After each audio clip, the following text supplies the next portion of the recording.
Assalamualaikum guys, hari ni aku dekat Jalan Gaharu Taman Rinting. Ada satu buah rumah dah fully renovated nak dijual. Rumah ni 3 bilik, 2 bilik air, freehold dan non bumi lot. Semua bangsa pun boleh beli. Jom kita review rumah ni.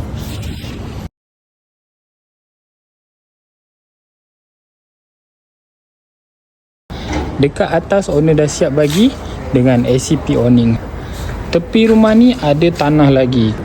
Macam biasa, pintu rumah ni owner dah kasih security door. Jom kita masuk. Assalamualaikum. Dekat sini ada ruang tamu. Dekat atas dah siap dengan LED strip dan cornice pun dah baru. Dekat situ ada dapur. Dapur dah siap dengan L-shape tabletop. Dekat bawah ni ada satu bilik.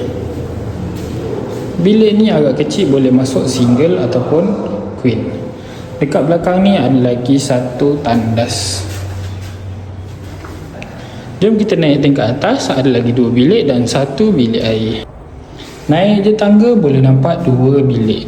Bilik yang kedua ni agak kecil, boleh masuk katil single.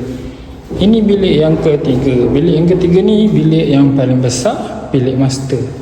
Dah siap dengan tandas. Tandas pun dah fully renovated.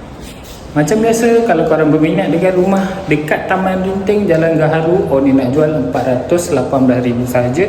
Dah fully renovated. Dekat tepi tu pun ada tanah lebih, boleh extend lagi. Kalau korang berminat, komen di bawah.